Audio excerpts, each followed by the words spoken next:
નમસ્કાર મિત્રો, સ્વાગત છે તમારું ગુજરાત માહિતી યુટ્યુબ ચેનલમાં। આજના તાજા અને મહત્વના આપ સૌનો ઉપયોગી 20 મોટા સમાચાર વિશે વિડીયોમાં વાત કરીશું, તો છેલ્લે સુધી જોતા રહેજો। આજના સૌથી પહેલા સમાચાર વિશે વાત કરીએ તો 1 જુલાઈથી દેશમાં નવા કાયદાઓ લાગુ પડશે। અંગ્રેજોના સમયમાં બનેલા 3 કાયદાઓ હવે ખતમ થશે। દેશના 3 નવા ફોજદારી કાયદા જે આઈપીસી, સીઆરપીસી અને એવિડન્સ એક્ટને બદલવા માટે લવાયા હતા તે 1 જુલાઈ 2024થી લાગુ થશે। 1 જુલાઈ 2024થી નવા કાયદા ભારતીય નાગરિક સુરક્ષા સંહિતા, ભારતીય ન્યાય સંહિતા અને ભારતીય સાક્ષ્ય અધિનિયમ લાગુ થશે। ગૃહ મંત્રાલયે આ અંગે આદેશ જાહેર કરી દીધો છે। આઈપીસીની જગ્યાએ બીએનએસ હશે। અંગ્રેજોના સમયમાં બનેલા 3 કાયદા હવે ખતમ થઈ ગયા છે, જોકે 25 ડિસેમ્બરે તેને મંજૂરી મળી હતી। ત્યારબાદના મહત્વના સમાચાર વિશે વાત કરીએ તો આધાર કાર્ડને લઈને મહત્વનો નિર્ણય લેવામાં આવ્યો છે। UIDAIએ મફતમાં આધાર અપડેટ કરવાની સમયમર્યાદા વધુ 3 મહિના લંબાવી છે। હવે તમે 14 સપ્ટેમ્બર સુધી તમારું આધાર ફ્રીમાં અપડેટ કરી શકશો। અગાઉ તેની છેલ્લી તારીખ 14 જૂન હતી, પરંતુ હવે તેને 3 મહિના લંબાવી દેવામાં આવી છે। ત્યારબાદ આધાર અપડેટ કરવા માટે ચાર્જ ચૂકવવો પડશે। જોકે 10 વર્ષમાં જેમણે એકવાર પણ આધાર અપડેટ નથી કર્યું તેમના માટે આ પહેલ કરવામાં આવી છે। મિત્રો, ઓનલાઈન આધાર કાર્ડ તમે કઈ રીતે અપડેટ કરી શકો તેના માટેના સ્ટેપ અહીંયા આપેલા છે, જેમાં સૌપ્રથમ તમારે UIDAIની સત્તાવાર વેબસાઇટ uidai.gov.in પર લોગિન કરવાનું રહેશે। ત્યારબાદ તમારે હોમ પેજ પર માય આધાર પોર્ટલ પર જઈને આધાર નંબર અને રજિસ્ટર્ડ મોબાઈલ નંબર પર મળેલા OTPનો ઉપયોગ કરીને લોગિન કરવાનું રહેશે। જો કે લોગિન થઈ ગયા પછી તમારી વિગતો તપાસવાની રહેશે અને જો વિગતો સાચી હોય તો સાચા બોક્સ પર ટિક કરો। જો ડેમોગ્રાફિક માહિતી ખોટી જણાય તો ડ્રોપ ડાઉન મેનુમાંથી ઓળખ દસ્તાવેજ પસંદ કરો અને દસ્તાવેજ અપલોડ કરો। જો કે આ JPEG, PNG અને PDF સ્વરૂપે અપલોડ કરી શકાય છે। ત્યારબાદના મહત્વના સમાચાર વિશે વાત કરીએ તો હવે ટ્રાફિકના નિયમોનો ભંગ કર્યો તો લાયસન્સ રદ થશે। નિયમોનો ભંગ કરતા લોકોના લાયસન્સ રદ કરવા સુરત CPને સૂચના આપવામાં આવી છે। 4000થી પણ વધુ લોકોના લાયસન્સ રદ કરવા હુકમ કરાયો છે।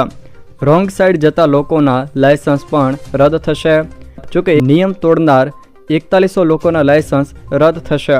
ત્યારબાદના મહત્વના સમાચાર વિશે વાત કરીએ તો અમરેલી બોરવેલમાં પડેલી બાળકીનું મૃત્યુ થયું છે।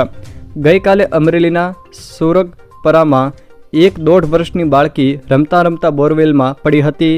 બોરમાં પડેલી બાળકી આરોહી આખરે જીવન સાથીની લડાઈ હારી ગઈ છે। લગભગ 17 કલાકના રેસ્ક્યુ ઓપરેશન બાદ બાળકી જિંદગી સામેની જંગ હારી ગઈ છે। ઉલ્લેખનીય છે કે દાહોદથી અમરેલી ખેતમજૂરી માટે આવેલા પરિવારની આરોહી નામની દીકરી કાલે બપોરના સમયે બોરમાં પડી હતી। ત્યારબાદના મહત્વના સમાચાર વિશે વાત કરીએ તો ટ્રાઈએ 1થી વધુ સિમ રાખવા માટેના ચાર્જના અહેવાલોને નકાર્યા છે। મીડિયામાં એવી વાતો ફેલાઈ હતી કે એક ફોનમાં 2 સિમ કાર્ડ વાપરવા માટે વધારાનો ચાર્જ ચૂકવવો પડી શકે છે। જોકે તેને લઈને ટ્રાઈએ 1થી વધુ સિમ ધરાવતા ગ્રાહકો પાસેથી ચાર્જ લેવાના સમાચારને નકારી કાઢ્યા છે। ટ્રાઈએ કહ્યું છે કે કેટલાક મીડિયા હાઉસે દાવો કર્યો છે કે 1થી વધુ મોબાઈલ સિમ અથવા તો લેન્ડલાઇન નંબરના કનેક્શન પર ચાર્જ લગાવવાની દરખાસ્ત કરવામાં આવી છે। તેઓએ જણાવ્યું છે કે આવા પાયાવિહોણા સમાચારોને સંપૂર્ણપણે અમે નકારી કાઢીએ છીએ અને તેની સખત નિંદા પણ કરીએ છીએ। ત્યારબાદના મહત્વના સમાચાર વિશે વાત કરીએ તો આગામી 6 દિવસ રાજ્યના છૂટાછવાયા વિસ્તારોમાં હવામાન ખાતા દ્વારા આગાહી કરવામાં આવી છે। સૌથી પહેલાં વાત કરીએ તો ગત 24 કલાક દરમિયાન રાજ્યના 25 કરતાં પણ વધુ તાલુકાઓમાં વરસાદ વરસ્યો છે, જેમાં સૌથી વધુ વરસાદ ભાવનગરના પાલિતાણામાં 30 mm કરતાં પણ વરસ્યો છે, જ્યારે ડાંગમાં વઘઈમાં 12 mm, જ્યારે ભાવનગરના તળાજામાં 11 mm વરસાદ વરસ્યો છે। જોકે હવામાન વિભાગે આગામી 6 દિવસ રાજ્યના છૂટાછવાયા વિસ્તારોમાં ગાજવીજ સાથે હળવાથી મધ્યમ વરસાદની આગાહી કરી છે। જોકે સમગ્ર રાજ્યમાં 20 જૂન સુધી વરસાદી માહોલ જામશે। ચોમાસું હજુ સુધી દક્ષિણ ગુજરાતના વલસાડ અને નવસારી સુધી પહોંચ્યો છે। જોકે આજે ખાસ કરીને અમરેલી, ભાવનગર, દાહોદ, છોટાઉદેપુર, નવસારી, ડાંગ અને વલસાડ આ જિલ્લાના છૂટાછવાયા વિસ્તારોમાં ગાજવીજ સાથે હળવાથી મધ્યમ વરસાદની હવામાન ખાતાએ આગાહી કરી છે. ત્યારબાદના મહત્વના સમાચાર વિશે વાત કરીએ તો ખેડૂતોને સહાય માટે આઈ ખેડૂત પોર્ટલ પર 3 યોજનાઓના ફોર્મ ભરવાના શરૂ કરવામાં આવશે. ગુજરાત સરકાર દ્વારા ખેડૂતોને આપવામાં આવતી વિવિધ સહાય માટે આઈ ખેડૂત પોર્ટલની શરૂઆત 18 જૂનથી થશે. 3 યોજનાઓ માટે આઈ ખેડૂત પોર્ટલ ખુલ્લું મૂકવામાં આવશે, જેમાં વહેલા તે પહેલાંના ધોરણે સ્માર્ટફોન યોજના, પાણીના ટાંકા તથા પાક સંગ્રહના સ્ટ્રક્ચર માટે પોર્ટલ ફોર્મ ભરવા માટે ખુલ્લું મૂકવામાં આવશે. જોકે પોર્ટલ 7 દિવસ માટે ખુલશે, જેમાં બાકી રહેતી અરજીઓ વેઇટિંગમાં રહેશે. ત્યારબાદના મહત્વના સમાચાર વિશે વાત કરીએ તો ખેડૂતો વાવણી માટે તૈયાર થઈ જાવ. જાણીતા હવામાન નિષ્ણાત અંબાલાલ પટેલ દ્વારા આગામી દિવસોમાં ગુજરાતમાં વરસાદને લઈને મહત્વની આગાહી કરવામાં આવી છે. ગુજરાતમાં એન્ટ્રી કર્યા પછી ચોમાસું નબળું પડી ગયું છે. જોકે હવે ખેડૂતોને મોટી રાહતના સમાચાર મળી રહ્યા છે. જાણીતા હવામાન નિષ્ણાત અંબાલાલ પટેલે કહ્યું છે કે આગામી 4 દિવસમાં ચોમાસું ફરી સક્રિય થશે. 17 તારીખથી 22 તારીખ દરમિયાન રાજ્યના મોટાભાગના વિસ્તારોમાં સારો વરસાદ જોવા મળશે. જોકે હાલ તો થંડરસ્ટોર્મ એક્ટિવિટીને કારણે ગાજવીજ સાથે વરસાદ થવાની પણ શક્યતા રહેશે. ચોમાસું સક્રિય થતાં આગામી દિવસોમાં ભારે આંચકાનો પવન ફૂંકાવાની પણ શક્યતા રહેશે. જોકે તારીખ 17થી 22 સુધી ભારે પવન સાથે વરસાદ રહેશે અને તારીખ 22થી 25 જૂનમાં ચોમાસું જામશે અને 22 જૂન સુધીમાં આંધી વંટોળ રહેશે તેવું પણ અંબાલાલ પટેલે જણાવ્યું છે. ત્યારબાદના મહત્વના સમાચાર વિશે વાત કરીએ તો નાપાસ વિદ્યાર્થીઓના એડમિશન માટે શિક્ષણ બોર્ડે નિયમ બદલ્યો. આ વર્ષે ગુજરાત પરની શાળાઓમાં નવી શિક્ષણ નીતિ લાગુ કરવામાં આવી છે, જે મુજબ અનેક ફેરફારો કરાયા છે. ગુજરાત બોર્ડ દ્વારા વર્ગ બઢતીનો નવો નિયમ જાહેર કરાયો છે, જે મુજબ ધોરણ 9 અને 11માં નાપાસ વિદ્યાર્થીને ફરી પરીક્ષા લઈને આગળ પ્રવેશ આપવામાં આવશે. હાલના વર્ગ બઢતીના નિયમોમાં ધોરણ 9 અને ધોરણ 11 વિજ્ઞાન પ્રવાહ અને ધોરણ 11 સામાન્ય પ્રવાહ માટે નિયમોમાં ઉમેરો કરવામાં આવ્યો છે. વિદ્યાર્થીઓની પુનઃ પરીક્ષાની જોગવાઈ કરવામાં આવી છે. જે વિદ્યાર્થી જે શૈક્ષણિક વર્ષની વાર્ષિક પરીક્ષાના પરિણામમાં જે વિષયોમાં નાપાસ હશે તેવા વિદ્યાર્થી માટે શાળા કક્ષાએ તે વિષયોની પુનઃ પરીક્ષા શરૂ શૈક્ષણિક વર્ષમાં 15 દિવસમાં લેવામાં આવશે.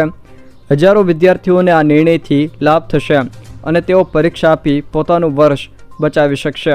ત્યારબાદના મહત્વના સમાચાર વિશે વાત કરીએ તો રાજકોટ અગ્નિકાંડ મામલે મોટો ખુલાસો થયો છે. રાજકોટ અગ્નિકાંડમાં નવો ખુલાસો થયો છે.